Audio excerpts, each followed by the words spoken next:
Hey, everybody. Welcome back. It is the week 8. Are we in week 8? Goodness, week 8. I think so. I don't know. I lost track of time like 6 weeks ago.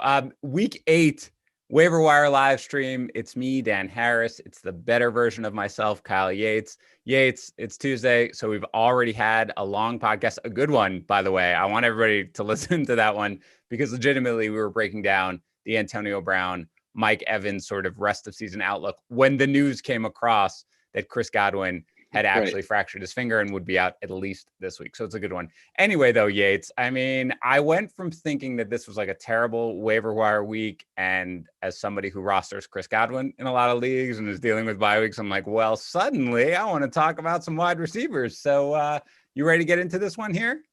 Yeah, let's do it. All right, man. We started with the podcast.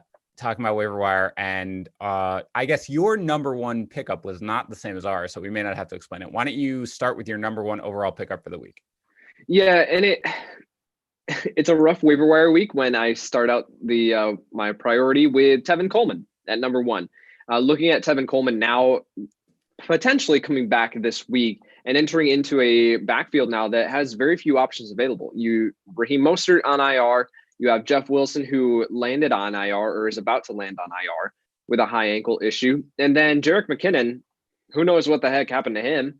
I crossed Kyle Shanahan at some point. Just resting, man. Just resting after that big early workload. Yeah, exactly. So now you're looking at JaMychal Hasty, an undrafted free agent, and now Tevin Coleman coming back into the lineup. So when you look at, too, Deebo Samuel out of the lineup as well for the foreseeable future, it's creating some opportunity here for Tevin Coleman as a pass catcher out of the backfield. Now, I'm not expecting anything crazy from Tevin Coleman. Not really looking for someone, or not really looking at someone who like jonesing to go get. But yeah, at the same time, he's a starting running back, and that's someone that we should be prioritizing. Okay, so a couple of things. Number one, because I want to make sure I haven't missed it. Do we have any information as to whether or not Coleman will actually be back this week? We don't know anything. Like we heard the chance that he could be back, but we haven't heard anything since yesterday. Is that right? Correct. Okay. So it's a chance that he's going to be back. Number two, do you expect, assuming that he does come back, that he's going to walk in and take a giant role, or is this going to be something that we just, deal with JaMychal Hasty and maybe Jerick McKinnon and maybe Tevin Coleman? Yeah, so it's going to be uncertain, right? And that's part of it too. And even when Tevin Coleman was on the field to begin the season, he didn't exactly look great. So, but it speaks to the need for the running back. And then also right now in fantasy football, but then also just the fact that we need a running back. We need someone who's going to get touches. So I need to sit down. I'm currently going through my projections. That's my process on Tuesday, is going through my projections for the week to build out my rankings. And I haven't gotten to San Francisco yet to see okay, what's the actual opportunity here for Coleman if he does come back into the lineup. But also it's partly because he has more long-term value, right? Like the other guys that we're going to talk about, they are potentially 1 week fill-in options, 1-2 weeks. Whereas Coleman could have a heavy workload the first couple of weeks and then could still continue to be involved down the road. I think that makes sense. We talked about it again a little bit yesterday. What are you laughing at? Because I yawned? Yeah. You were just like I'm so tired. Yeah. Your analysis bores me. No, I am very tired, as I always am during the football season. But for me, no, Coleman is my number 5 pickup of the week. And there are a couple of reasons. One is, again, as I said, I don't expect them to be back this week. I did see Shanahan's comment last week that was very much of a, he has an outside chance to play this week. So, maybe not. Number two, I'm not sure whether or not right away he's just going to be dropped in and have a big enough workload to matter. So long-term could be, but it could also be that by the time he's ready to go, Raheem Mostert is coming back. He's a pickup. He's my second RB pickup. My number 1 pickup of the week, though, is Carlos Hyde. And again, we talked about it on the podcast yesterday before. Of course, we sort of joked about the fact that he was once our number 1 pickup, and then Chris Carson came from being out for 1 to 2 weeks to playing that week, and then Carlos Hyde missed that week, which could happen again based on everything that's happening right now. He's dealing with some hamstring tightness, okay? I don't think, unless I missed something, I don't think he left that game. Did he? No. You're right. So he played through, and he played pretty well. I think it was 15 for 68 on the ground. He caught a few passes. He played pretty well. If he can play, assuming Carson's out, he's going to play because they don't really have anybody else. I mean, it's going to be DJ Dallas, who you saw suffer, struggle in pass protection a little bit in that game because of the fact that I guess Travis Homer may play. I mean, he's got a knee contusion, but he's not going to be at 100%. If Hyde plays, he's going to get a huge workload. This is not a 25 or 30% guy for me. I'd be fine to go 20% if you need a running back this week. But he's a guy who I'm more willing to take a chance on because I do think that at least for this week, he's got more of a chance to be relevant. So is Hyde at least your number 2 running back you're willing to take? Yeah, and it's a 1A, 1B situation. If you want to flip it and you want to go with Carlos Hyde because you need someone right away, then that would be the priority. If you want more of a long-term option, like you're looking and you say like, okay, well, I've got 2 running backs that I can plug in this week, but outside of that, I need some help for bye weeks coming down the road. Okay, well then in that situation, you might want to go Coleman. But again, 15% guys for me and it's just, I'm not super, super excited to add them. Yeah, I would go a little higher for Hyde, even with this hamstring strain. I mean, or whatever he's got, the tightness, because I do think that if he gets the start, he's somebody who is going to be an RB2. I don't think Coleman is necessarily going to be ranked that way this week, even if he does play, which again, I'm not 100% sure on. So, okay, but you've got Coleman as your number 1. And again, we both agree with this. This is not a week to break your bank. I know I say that probably, 3 out of every 4 weeks, but it's true. Who's your number 2 pickup then? Is it Hyde or is it a receiver? Yeah, it's Hyde. Okay. So who's your number 3 then? It's still a running back. Again, prioritizing the position. It's JaMychal Hasty. And it's kind of the same argument for Tevin Coleman. Who else is going to play this week, right? So in San Francisco. Now, it could come out with Kyle Shanahan that Jerick McKinnon, this is the week that he gets 20 touches for some reason, and JaMychal Hasty gets 2, right? Like, we just have no idea. So JaMychal Hasty is a 10% fab bid for me. Nothing crazy. But yet, if you are in need of a running back that you have to plug in, Hasty's most likely still on your waiver wire. So he's worth plugging into your lineup. Yeah, it's weird, man. I've been kind of going back and forth. And for me, I'll call it a 2A, 2B because Hyde is my 1. But I have Coleman and Hasty back-to-back in my waiver wire rankings, 5th and 6th. And I'm not sure which one really should be higher. Part of me thinks it should be Hasty because Hasty has looked good in his limited work. And if you didn't have the fact that he was an undrafted free agent and nobody knew who he was until 2 weeks ago, he'd probably rank higher. So I think he probably actually has a better chance of providing value this week. I do think, again, Coleman sort of combines the possibility of this week, which I may not necessarily be expecting, but the possibility of it combined with probably a better longer term outlook. So I'm willing to spend the same amount of fab on both of those. So interesting that your top 3 guys are running backs this week.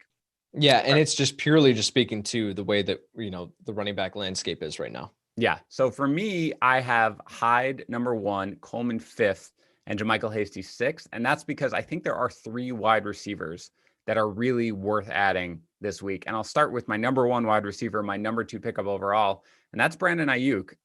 With Deebo Samuel out already for this game against Seattle, probably almost declared out already for 2 weeks for the following week. I think Aiyuk's got a real chance here. You brought up it correctly, which is who's going to get the ball on the San Francisco team? They can't run it 1,000 times given the fact that they have no running backs, and particularly in this matchup against Seattle, which the one thing they do pretty well is defend against the run. The one thing they do really poorly is defend against the pass. And you need more than George Kittle. And if Deebo Samuel were there, he was starting to expand his role. And you had correctly said, when we first were really excited about Brandon Aiyuk, you were very much on I just don't know whether or not he's going to get the consistent touches that he's going to need to be a reliable wide receiver 3. You turned out to be correct. But without Deebo Samuel, I think that really opens up the door here for Aiyuk. I think he's going to be ranked as a probably high-end wide receiver 3 this week, maybe even a borderline, wide receiver 2. So I think that's a guy who, if I need a wide receiver, I'm going to get him, and I want to get him before I'm willing to take the chance on either of the San Francisco running backs. So how do you feel about Aiyuk this week? Yeah, I've got him at my wide receiver 3 for the week. So, but it's because it's essentially a 1A, 1B, 1C situation with these wide receivers. All of them the same amount of fab that I'm willing to spend. The other 2 guys that I've got ahead of them have more long-term appeal. So if you need that 1-2 week fill-in, like Aiyuk is in a smash spot this week, and he should go off in this matchup. So I think that if you need that boom potential, then go with Aiyuk. If you need to win your week right now, then Aiyuk should be your number one waiver priority. If you need a wide receiver, all that. But he falls down a little bit because the other two guys that we're going to talk about here in my waiver wire rankings have a little bit more long-term appeal. All right. So who are they then? Go ahead. Yeah, so at my number 4 overall pickup, my number 1 wide receiver, Jalen Reagor. Jalen Reagor coming off of IR, designated to return, has shed the cast that was on his thumb. Yep. So he's getting back into practice. He looks like he's close to returning. And you're looking at a Philly offense now that has a vacated spot with Deshaun Jackson landing on IR, most likely playing his last snap in the NFL. So I think that Jalen Reagor, it was always the question of where exactly does he line up? Where exactly does he play? We could determine at when the draft happened, okay, well, he's most likely going to just take over the Deshaun Jackson role next year. But then we saw him line up in the slot when he started the season. Greg Ward's been playing really, really well there. So I think that they're going to keep Fulgham on the outside, Ward in the middle in the slot, and then they'll move Jalen Reagor around on the outside in Deshaun Jackson's old role. So I think that Reagor is going to be a starter in this offense that desperately needs weapons and targets. He's extremely talented and can provide value for you for the rest of the season. So I like Reagor as a pickup. I definitely do. He's in my top 10, and there's not that big of a difference when we get there, but he's my number 4 receiver this week for a couple of reasons. Number one, he has been designated to return, but that opens up the 3-week window for him to return. And again, they have a bye next week. So I'd be shocked if he plays this week. Although, to be fair, I was shocked that he was playing as early as he was in the season as well, when he was expected to be out longer. So he could play this week. And if I knew he was going to play this week, he would either be number 1 before Brandon Aiyuk or number 2 at worst. Because again, I really do want to add Aiyuk. The Deshaun Jackson injury, as you said, is really what opens the door here for Reagor. I wasn't advocating holding on to him during this entire time that he was going to be out. Because again, with Deshaun Jackson healthy and, just with it getting more crowded in there, you really thought, where are the targets going to go? Where is he going to play without Deshaun Jackson? And again, you've got no Zach Ertz now. Alshon Jeffrey, who knows at this point? He's got an easy role right there. But again, because you're basically looking at a guy who, in my thought process, you're not going to be able to start for the next 2 weeks. He's somebody who goes down a little bit. So who's your second receiver then that you have before Brandon Aiyuk? Yeah. So talking about long-term appeal, now walking into a role as a starter in a offense in Cleveland with OBJ out for the entire year with the torn ACL, Rashard Higgins is now my number 2 wide receiver pickup for the week. And again, it's a 1A, 1B, 1C situation. Higgins has always shown flashes. He's always been someone that I've eyed and just said, like, if he got the opportunity, I think he can be really good.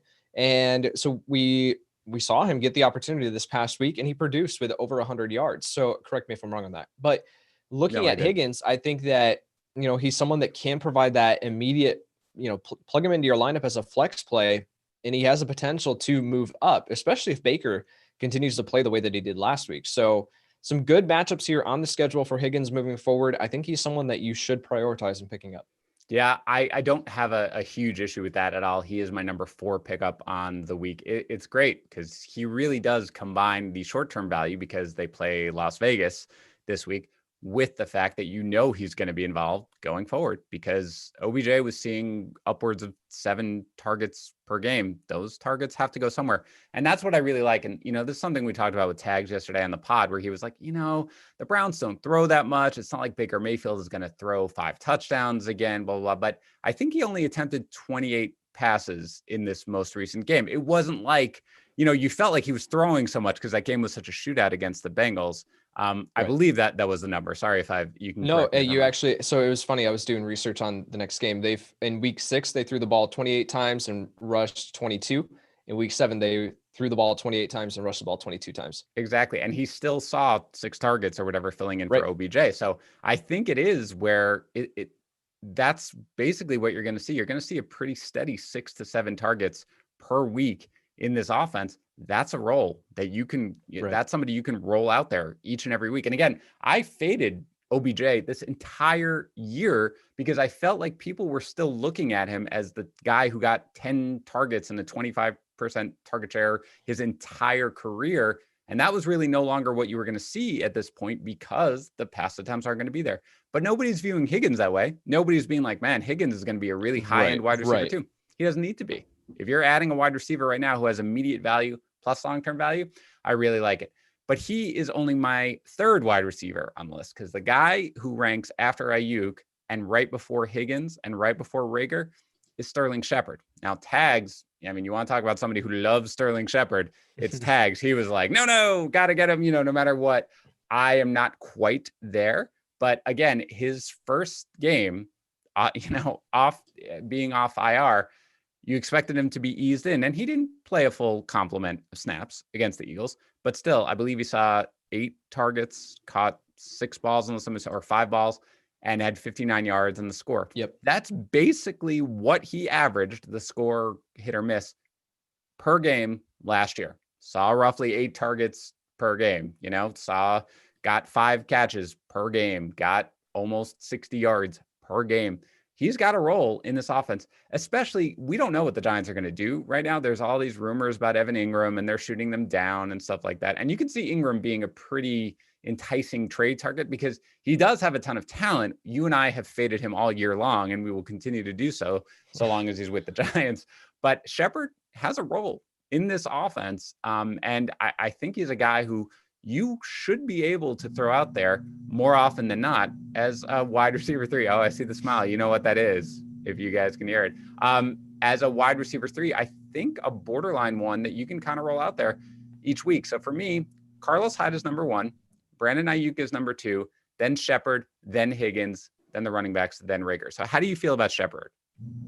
I'm a little bit further down on Sterling Shepard, and it's because, yes, he's going to command targets in this offense. He's always done that. Like you mentioned, as far as his pace, he's always commanded targets. However, this is a terrible offense. And so for me to sit here and say, like, Rashard Higgins on a winning, Cleveland Browns team that's looking pretty good, their offense, Jalen Reagor, yeah, the Philly offense doesn't look great, but he can help remedy that. Carson Wentz is at least playing well. Brandon Aiyuk, he has a role for himself. So I just don't want to invest in this offense. I'm fine letting someone else take Sterling Shepard because here's the thing too. Sterling Shepard has not been the full model of health his entire career. He has missed, one more concussion, this dude might be out of the league. So I just think he's not exactly a guarantee where I'm saying go pick him up because you can safely start him every single week and he'll be a consistent wide receiver 3 from here on out, So he falls down a little bit. He was at 4 for me yesterday. He's now at 5. Someone else has moved up to take that wide receiver 4 spot in my rankings. Who is this mystery human being? Go for it. This would be Scotty Miller. If you're looking for a wide receiver this week that you need, with the news that Chris Godwin is out for this game, Antonio Brown will not join this team yet until week 9 as far as being on the field. So it's Mike Evans, it's Scotty Miller. And we just saw Scotty Miller put up over 100 yards. So I think that, especially in a matchup against the Giants, with the way that this offense is looking, I think that Scotty Miller is a fine. You pick him up and you play him this week and then you drop him. So he falls down a little bit further. There's a clear gap there, but I think that Scotty Miller can be a high-end wide receiver 3 this week. So I had on my notes, make sure you ask Yates about Scotty Miller because we didn't talk about him yesterday on the Waiver Wire show because we didn't know that Chris Godwin had fractured his finger. The one other thing, Yates, you're just sort of talking about it like, you can drop him after week 8. It's possible that Godwin's not going to be ready for week 9. I mean, the tweet that notified everybody that he was out said they're hopeful for week 9, but it's going to depend on how he progresses. And again, do we expect Antonio Brown, who hasn't played professional football really, in over a year, and when he did play, what did he play? 2 games last year? Yep. Yeah. Do we expect him to just be able to walk in his first game and say, hi, here you go. Here's, 90% of the snaps. Miller could be a guy. I think they play the Saints the following week, so not the greatest matchup, but he is somebody who could have 2 weeks of value that you sort of throw him out there and you feel pretty good about, right? So I moved him up as well. I have him right behind Reagor because, again, there really is almost no path to long-term value, right? That is, unless the fractured finger would somehow keep Godwin out for, which it does not sound like that. But there's almost no path for long-term value.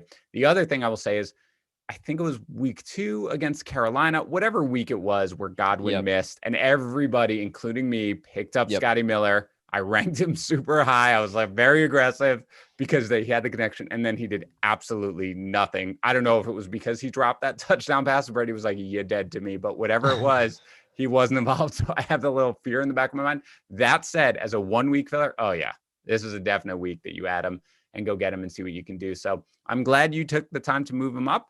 I have him 8th as well. So why don't you just took the time to move him up is very generous, because that was literally done 2 minutes before we started this live stream. That's better than me, who did it 8 minutes after we started the live stream. So you're better than me. So, okay, why don't you walk through your top until you get to a guy that we haven't talked about, walk down who your waiver wire pickups are this week in priority. Sure. So again, prioritizing the running back position, Tevin Coleman, Carlos Hyde, JaMychal Hasty, Jalen Reagor, Rashard Higgins, Brandon Aiyuk, and then Wayne Gallman at number 7 overall for me. Okay. Break it down, because I'm not Wayne Gallman is, oh boy, Wayne Gallman's 21st for me on my pickup. So go ahead. And again, this is purely just about the fact that Devontae Freeman injured his ankle in that game and then is now practicing on the side today. So it looks like Gallman actually could be in line for a huge workload here this week, but it's against the Tampa Bay Buccaneers. So I'm like, I don't really feel confident in recommending Wayne Gallman. He's like a 5% fab bid for me, but if you need a running back, Wayne Gallman is a factor out of the backfield as a receiver too. They're not giving Deion Lewis the ball anymore. Like, it's just stop trying to make Deion Lewis a thing, right? So, Wayne Gallman is going to be this guy who's going to receive a significant workload. He gets a downgrade because of the matchup, but yet he's a starting running back, so he needs to be in my top 10. Yeah. Okay. So, I mean, he's 21st for me. As I said, I don't want Wayne Gallman. We were joking with Kate Majuk, who we had on the podcast, about how there are guys, and for her, the guy was Mike Evans, which was like, whoa, but there are guys who you feel like if you have, you're probably going to want to start, and they probably aren't going to produce. And I feel like if you have Wayne Gallman this week and Devonta Freeman is out, you're probably going to feel compelled to start him, and then he's probably going to do nothing. And so he's not a guy who I'm going after.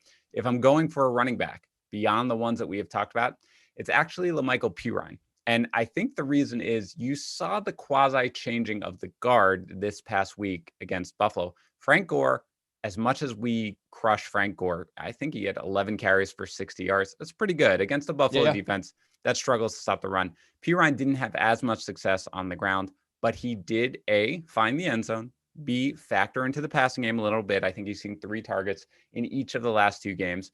And C, he dominated the snaps, against Gore. I think it was 40 snaps for Pirine and like 16 for Gore, if I can remember that correctly. Now they've got Kansas City. Okay. Kansas City is, to the extent you attack them, you mostly do it on the ground. That's where they're a little more vulnerable. I have just a sneaky suspicion that the Jets are going to be chasing points in this game, which means I think Pirine will probably factor in to the passing game. I think Pirine is a guy who you can get away with starting this week as a flex play if you need to. So much so that I think, and again, you and I, it's early in the week. We haven't yet done our week 8 rankings or anything like that. But I think that in the end, Pirine's probably going to be a guy who ranks higher than Gallman this week because of the matchup. And then Pirine has a better longer term value, because if they fire Gase, if they don't fire Gase, either way, like you saw Pirine have a bigger role this week. I think they're just not going to be so dumb as to keep Gore being the lead back and Pirine have a bigger role going forward as well. It's fair. I think that, especially about the argument of what you said, ranking Pirine ahead of Wayne Gallman this week. So yeah, I can see that. I think the thing here is, even though Pirine dominated the snaps, dominated the, whatever, he wasn't effective. Like, it wasn't a great, it wasn't a great outing. So I think he has to be this guy who receives. I did a video or an article or podcast or a live stream. At this point, I can't keep them all straight, where I said that La'Mical Pirine, for him to be effective, he has to see 15 plus touches in this terrible offense, right? Scoring opportunities are not going to be here for him. He did score last week, but yet at the same time, like, how often is that going to happen in the Jets offense? So I just think for him to be someone that I'm fully confident plugging into my lineup, he has to receive the vast majority of the touches. And as long as Frank Gore's on the roster, that's not going to happen. Yeah, that is all completely fair. I think the big thing for me is when you're measuring it against Wayne Gallman. That's where That's very fair. That's really where it comes down to. And again, as we like to say, I'm not jonesing to pick up La'Mical Pirine. Okay, right. It's not a guy I'm like. I feel like we've talked way too long about La'Mical Pirine for how much right. All right. So who else is in your top 10 who we haven't touched on yet? Anybody? I typically, with my waiver wire rankings, I like to include a quarterback or a tight end within the top 10, just to make sure that people have that available. And that's Irv Smith for me at number 10. So Sterling Shepard at 9, and then Irv Smith here at 10. If you are looking for a tight end, I mean, Irv Smith still only, and I can't believe this number is accurate. Like, I had to do a double take. Like, rostership percentage, my goodness, is only 5.7%. Like, he was coming off a bye. I mean, yeah, like definitely coming off the bye, but yet for what we've seen from him and the tight end landscape right now, like, why is he that readily available? So if you are in need of a tight end, if you're looking at some of these options, you're still holding on to Dalton Schultz or Tyler Higbee or, whatever, and you still have that, or you still have those guys on your roster and you can get Irv Smith, then go get Irv Smith. So let me ask you something, because first of all, I think this week more than others is a week where tight ends are kind of worth looking at. I mean, you've got a bunch of guys right now. We'll get to my number one in a second, which isn't Irv Smith, but you've got Irv Smith, who I do think, if you look at the routes run, if you look at the way he's playing, is worthy of a pickup. You've got Logan Thomas, who we joke about, but he's coming on a bye, so it's hard to hold somebody through that. But he is getting more involved in the offense right now, and Kyle Allen is playing pretty well, and he has a pretty soft schedule. Dallas Goedert is a guy who should be back probably in week 10. You've got to hold him for a while, but when he comes back, depending on if Zach Ertz is there, he could be a tight end one pretty easily. And Richard Rodgers is a guy who you can probably plug in there this week, at least against Dallas, and be totally fine. And the number one guy for me actually is none of those guys, even though they all make fine pickups. And it's actually Trey Burton, who gets Detroit this week. Burton is a guy who's been pretty heavily involved since he came back from his injury. He's gotten at least 5 targets in each of the 3 games that he's played. He found the end zone twice. I know one of them was the Wildcat in the last game. But again, we have spent hours on our podcast, probably on this live stream too, like, not insulting, but, speaking ill of the fantasy value of the Indianapolis wide receivers. The ball's got to go somewhere. I'm hoping that it mostly goes to Jonathan Taylor going forward. But It's got to, right? Phillip Rivers is going to have to throw the ball at some point. He loves leaning on the tight end. And yes, you have like 8 tight ends on the roster, and you still got Jack Doyle, who's getting healthier and does get involved. You got Mo Alley Cox. But Trey Burton has kind of been the guy, and they acquired him in this offseason. So to me, if I'm picking up a tight end this week, I would slightly prefer Burton to Irv Smith. Is there a big gap between those two, or is it more of a 1A, 1B?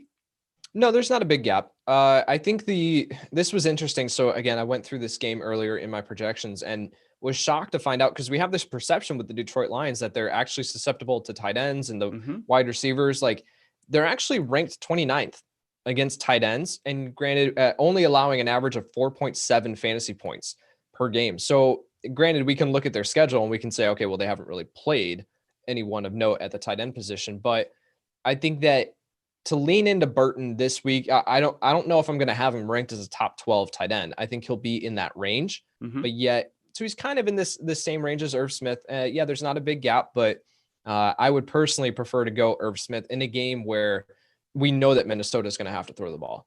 All right. So you mentioned that you like to put a quarterback up there in your waiver wire rankings. Who is that quarterback for you this week?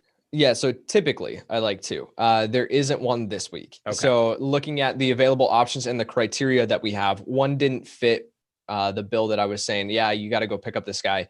We talked about it on the podcast. Like, Teddy Bridgewater is the main option if he's still available. He missed our criteria. But then, I mean, you could look at Jimmy Garoppolo up against Seattle.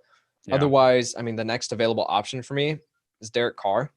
I don't think that's a terrible option, by the way. I mean, Derek Carr has played very well, for the most part this season. He has been a guy who you can, in a pinch, throw out there. Now, I mean, I have Derek Carr as number 22 on my waiver wire pickups, right. So I'm not going after him. But I think if you're in a pinch, you can get away with that. I mean, that's fine. But Bridgewater is the guy. And again, that's a Thursday night game. So don't just sit around and be like, oh, I'll figure it out. Like, go get Teddy Bridgewater. He's definitely one. The streamer will probably be a QB1 this week. All right, very quickly, go through your top 10. I'll go through my top 10 because I've touched on all my guys. I think you have yours. I'll ask you about one more player after that, and then we will move on to questions. Go ahead. Sure. Tevin Coleman, Carlos Hyde, JaMychal Hasty, Jalen Reagor, Rashard Higgins, Brandon Aiyuk, Wayne Gallman, Scotty Miller, Sterling Shepard, and Irv Smith.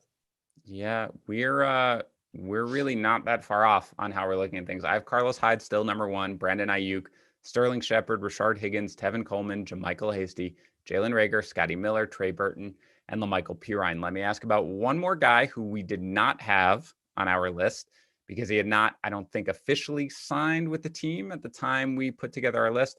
That's Dez Bryant, who now I believe has he signed with the practice? He's on the practice squad. Okay, he's on the practice squad for the Ravens, but you know that anybody who's been playing fantasy football for longer than a year is going to be like, oh my God, Dez Bryant, he's finally signed. He was amazing. Is Dez Bryant someone who you are at all interested in fantasy? No, this dude hasn't touched the football field in years now, and wasn't looking great the last time that he was on the field. So in a low passing volume offense, he could be out there as a blocker. He's still a strong guy. He's still a big physical presence, but maybe could take that Miles Boykin role down the road eventually. But what has that led to for fantasy? So no. Good. That's how I feel as well. I understand the excitement over Dez Bryant, but no, the chances of him having a fantasy impact this year seem pretty limited to me. So he's not a guy who I would at all be looking to add, even if the cost was basically nothing. All right, let's get into some questions. We got some good ones today. Are you ready to go, Yates? Yeah, I was just like, when was the last time that Dez Bryant was on the field? It was 2017. Yeah. He hasn't been on the field since 2017. It's 3 years ago, man. Yeah, I get it. And I mean, Dez was, he's not old. Do you have his age handy? Because he's still in like his just early, closed out of it. Of course, well, it's fine. I think he's still in his early 30s. I can have our producer look it up. So it's not like he's like past the point where a wide receiver. He's 31, about to turn 32. That's pretty young. I mean, still, right? I mean, he's got some tread on the tires. He was a very physical receiver. I mean, that's the same as Calvin Johnson, isn't it? Yeah, no, I mean, you get beat up like physical receivers. Oh no, Calvin Johnson's 35 now. Jeez. Okay. Oh, you meant now? I thought you meant like when he retired. And no, I thought Calvin Johnson was still pretty young. Nope. He could probably still come back and dominate, though. By the way, that's actually fair. Yeah. All right. Let's get into some questions. David Gallagher, would you drop Le'Veon Bell to pick up Zach Moss? No, I think that Zach Moss could provide. I mean, he's a bench spot at this point, like someone that you're just keeping on your bench. And at this point, unless you are absolutely desperate and you need an option, like Le'Veon Bell has immense upside if something were to happen to CEH. So I'll play the upside role there, and or the upside game there, and I'll keep Le'Veon Bell. I really want to add Zach Moss if I can. I liked Zach Moss like after week 1. We were joking about it. I kind of liked him more than Devin Singletary. Devin Singletary I did too. Has done nothing to show that he is capable of running away with this job. And Zach Moss might, and Moss is getting the carries when you get inside the 10. With that said, I was probably the lowest, my guess is, on Bell when the Chiefs signed him, because I just didn't think that I watched him a little bit more than probably most casual fantasy managers, and he really did not look particularly good. And maybe it was disinterest, but in that offense, if he's basically splitting drives with CH in his first game back. If he's going to get that much work, he's going to be really he's going to be a quasi impact player in fantasy. So I would not make that swap. I would try to add Moss if I could, but not at the expense of Bell. Let's go to Jacob Bloomstein. Is Chase Edmonds worth trading Herbert and T. Higgins for in a PPR league? Now, we don't know his quarterback situation, of course, so assume that he is a capable backup at quarterback, Herbert and T. Higgins. If you need a running back, I think that Chase Edmonds could be a valuable, low-end RB1 in Drake's absence. He's going to see the majority of the touches here. You'll probably see Eno Benjamin factor in slightly, but nothing crazy. I wasn't a big fan of Eno Benjamin coming out of college. So, you'll see him factor in, but yet Chase Edmonds is going to see the majority of the work in a pretty good offense, and he's shown that he has the athleticism and burst to be able to, make some big plays. So, yeah, I think that he's probably going to be a low-end RB1 for me once he comes back off his bye. It's a high price to pay. It is. Right, because Herbert is now, rest of season, Yates, is Herbert a top 10 quarterback for you? He's at 12 rest of season. I think I've moved him to 10. I don't have it up right now, but he's around there. He's a QB1. He is getting it done, and we like T. Higgins a lot. It's a pretty high price to pay for a guy who may have a shelf life, especially one who's on his bye this week and may have a shelf life of 3 weeks. If you are desperate for running back, I'm okay with it, but I think in the end you probably lose that trade in a vacuum. So again, we don't do too many. We haven't gone deep into our rankings for this week, but I'll ask the occasional question, which is, would you rather start DK Metcalf, who is against the 49ers, or Justin Jefferson this week, who is against Green Bay? Do you have a strong feeling on that, or is that one that you're going to have to wait to see where you're ranking? I'll have to wait. Those guys are probably going to be in the same range, but I'll have to wait. I'm almost positive I will have DK Metcalf higher because I've had DK Metcalf higher each and every week, and I'm not going to basically take it on like one game where he just didn't see the targets and everything like that, which, by the way, he was 4 seconds away from having this massive touchdown at the end of the game had that gone. Kroll, the Warrior Princess. It's a great name. Drop or keep Mike Williams. It's so frustrating because Mike Williams should be more of a factor in this offense, especially with Justin Herbert playing the way that he is. But I mean, 3 targets, 1 reception for 4 yards off the top of my head. Yep. I mean, all logic points that Mike Williams should be someone that you can rely on. It's not happening. Move on. Ooh, okay, that's spicier than I thought you do. I would not drop Mike Williams. I would try to keep him if I could, if for no other reason than I have advocated not overreacting to what we see in a single game. In the same way where you were like, everybody was like, oh my God, Mike Williams, amazing. In a game where Keenan Allen left with injury. And I was like, all right, let's pump the brakes. Let's see what it looks like. This game looked terrible, but I'm not willing to be like, that's what it looks like now going forward. It's been very inconsistent. Would you drop Mike Williams for Brandon Aiyuk? Okay, so that's a good question. Aiyuk is going to rank higher this week without question right now. And if that's the guy who I'm like, I'm in a little bit of a roster crunch right now. I've got a lot of guys on by. I've got Chris Godwin. I've got players like that I can't drop. Then yes, I would make that switch. So if you're going to put it like that, then yeah, you can drop Mike Williams in that situation. But unless it's somebody like that, I'm trying to hold Mike Williams. But that's a really good one, Yates, to point out. And for that, yeah, I would drop him. Ivan J, would you trade Calvin Ridley for Kareem Hunt in a standard league? I really don't want to move on from Ridley. I mean, again, I want to take this in a vacuum, right? Like, and we can, any trade question that we get, we can analyze it and we can just, nitpick it and say, like, if you're super running back needy, whatever. In a vacuum, I would not. I would prefer to keep Calvin Ridley. He's been on fire. Yeah, I think that's a fair trade, though. I think probably at this point now, because I don't have my trade chart from last week up. My guess is as of last week, that would have even been an exactly even trade or possibly Hunt a little bit higher because of the need for running backs. I think at this point where you're most likely looking at Hunt having the absolute guaranteed lead role for one more week because they've got a week 9 bye. And then you assume that Nick Chubb is going to be back in week 10, right? So it would just be so hard to move off of the literal wide receiver 1 overall. I don't hate it though. To be honest, if this is like a need-based trade, if you are strong at wide receiver and you need a running back, I'm okay with it. It's a fairly even trade, but I agree. It's really tough to get away from Ridley, who just plays, as long if Julio Jones is in there and the offense goes as normal, Ridley is a top 5 wide receiver for the remainder of the season. So Parker Conrad, half PPR, we're going to get some Zeke questions here. Would you trade away Ezekiel Elliott and Tyler Boyd to get Dalvin Cook? Yes. Okay. I don't know. I do the trade chart, which I start, as I always say, right after this live stream. That's going to be close. That's going to be really close. And Yates, to be fair, as we have talked about, is a little bit, I think, lower on Zeke by like a spot or 2, right? You have him 8th, Yates. Is that what you said going forward? In my rest of the season running back rankings. Yep. Right now, I think I have him 6th. I've been thinking about it. My guess is he will probably go to 7th when I'm done sort of putting it together. But Boyd is like a reliable wide receiver, one of the few guys you can really throw out there.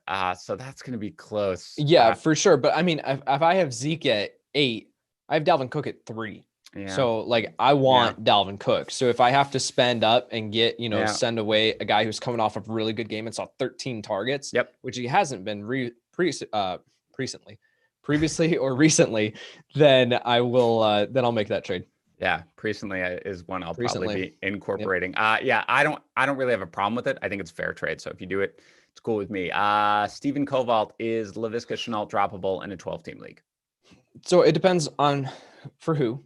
But if I had to make that decision and I had to, dropping Shenault for a Brandon Aiyuk because I need a wide receiver this week or a Rashard Higgins, I'm fine doing that.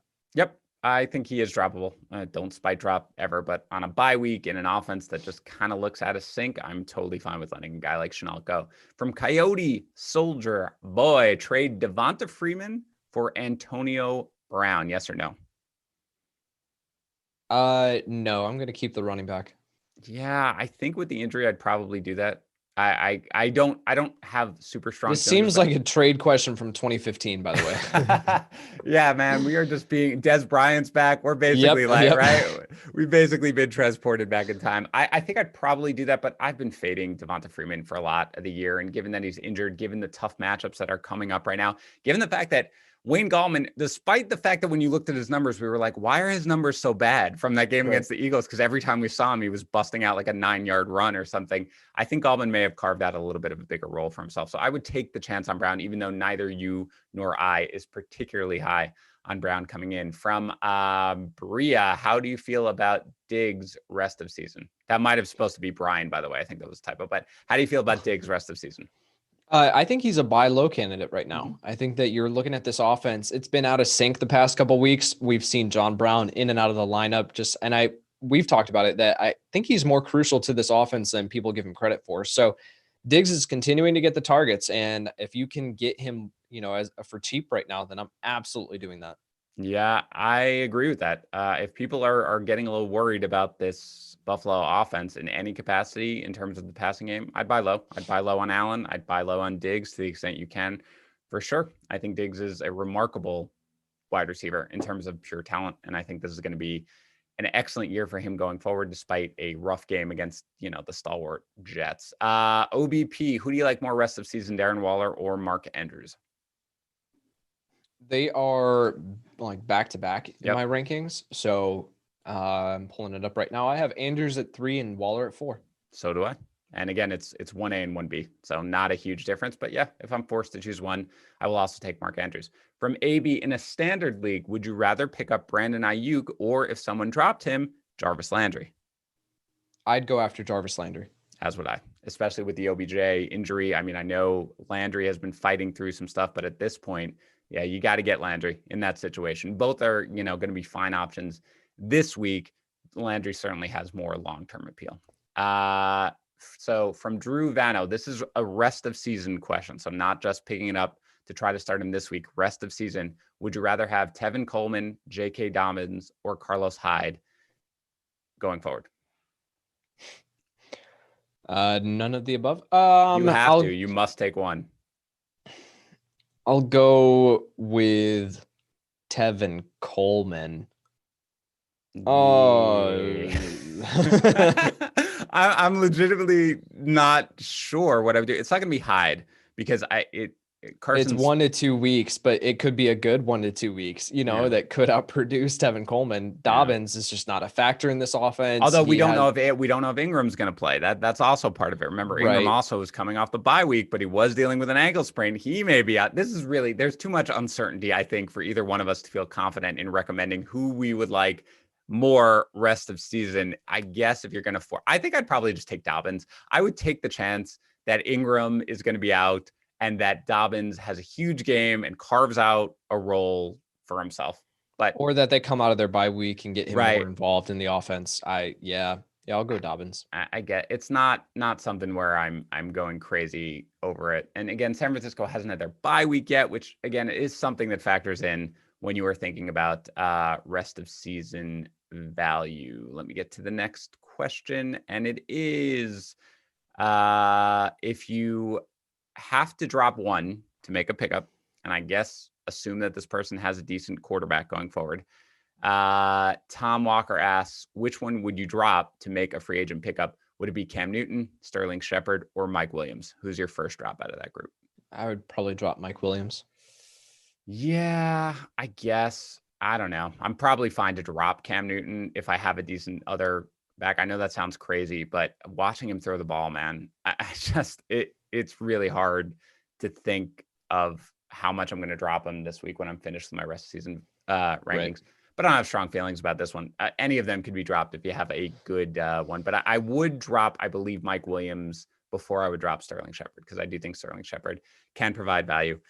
From Reed F, would you trade James Robinson for Miles Sanders? No, I'm keeping James Robinson. Yes, you are. So am I.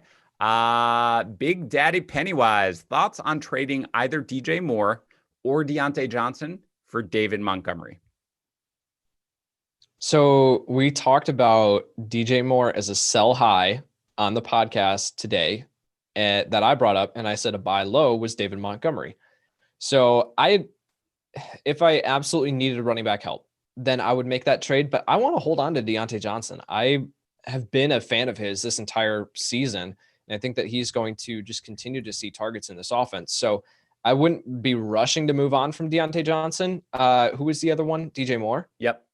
Yeah, so DJ Moore, I think I would move on from DJ Moore to get David Montgomery, though. Yep. I would do either, actually. And again, this goes back to the whole my philosophy this year of like boring wins championships. Like Dave Montgomery, you're never going to be like, woo, Dave Montgomery, but you're always going to get the reliable production from a running back, which is always worth more. I think every week we talked about it. Last week, I was dying at wide receiver, dying. And I was like, who's out there? Cole Beasley is out there. And he's not going to do that crazy performance. But every week, I feel like you can be like, you need a 1 week play. You can find a wide receiver who's going to give you that 1 week play. So I prefer the Montgomery, the running back in this situation.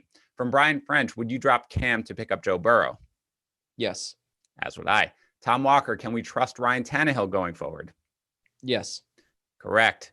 From Corey Woodman, would Chase Edmonds assume the number 1 waiver wire ad?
Hey, everybody. Sorry about that.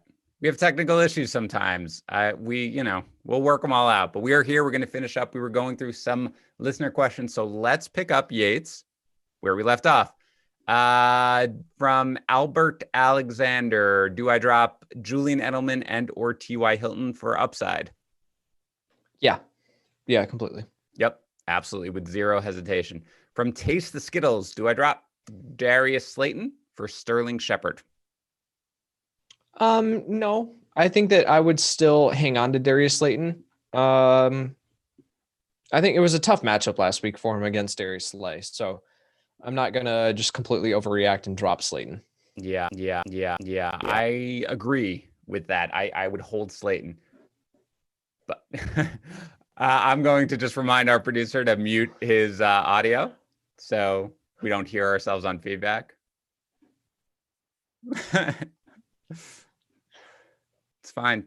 Everything's totally fine. Yep. Nope. Let's try to power through here, Yates. From R. Freeman, what do I do with Chris Godwin? What do you do with Chris Godwin? Yeah, what do you do with Chris Godwin?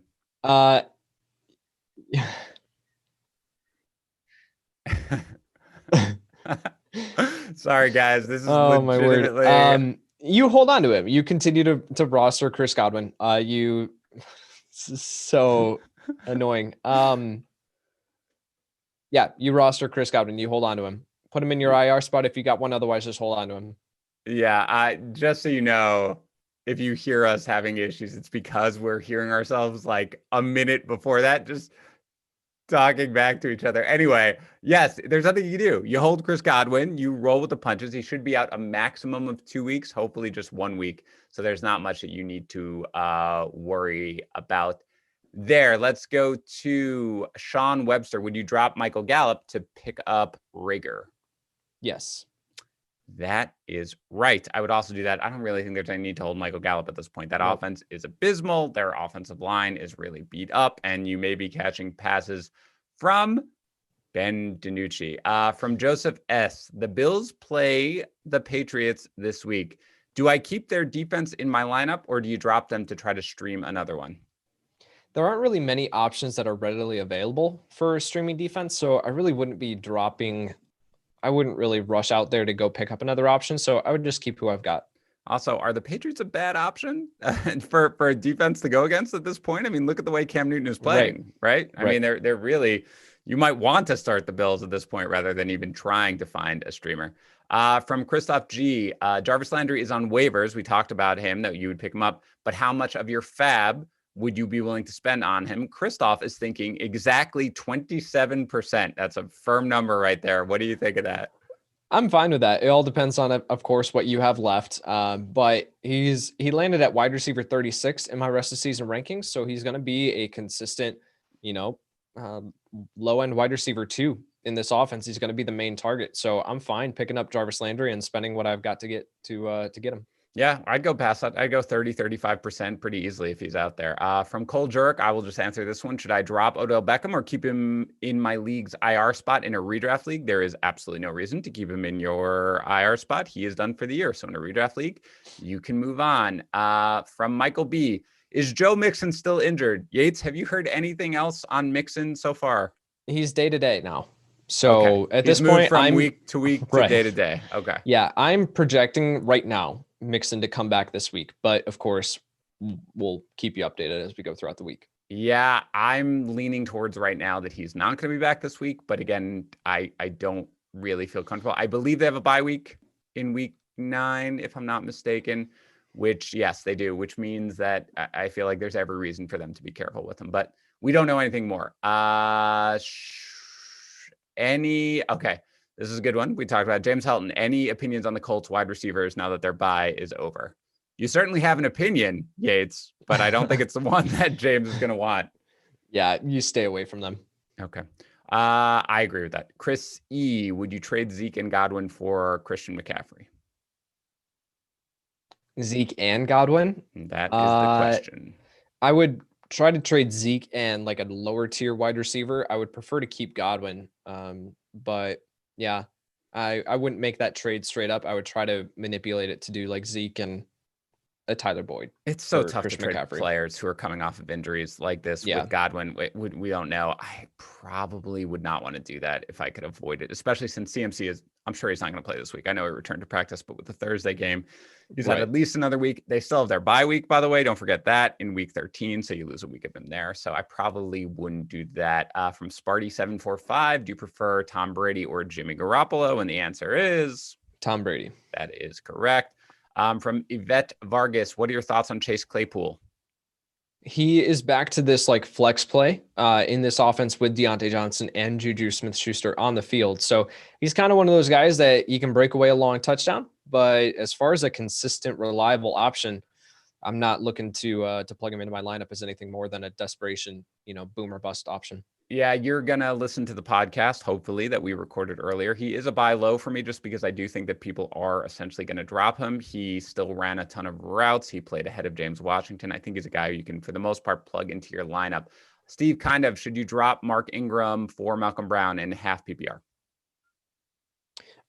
No, I am still going to hang on to Mark Ingram. I think he has the higher upside. Malcolm Brown's just a depth piece at this point that, he scored last night, but yet that was, I think we talked about it on the podcast, in Henderson's absence. Henderson left that game for a little bit, did come back, but I think that's when Brown got his opportunity. So he's not going to be anything more than a flex play at best, which is outside RB3 range. I'm going to take the other side on that one. I think I would do that. I just, especially with Ingram still battling the ankle injury, we don't even know if he's going to play this week necessarily. I think I would rather take the shot on Malcolm Brown, who does provide kind of weekly low-end flex value unless he finds the end zone.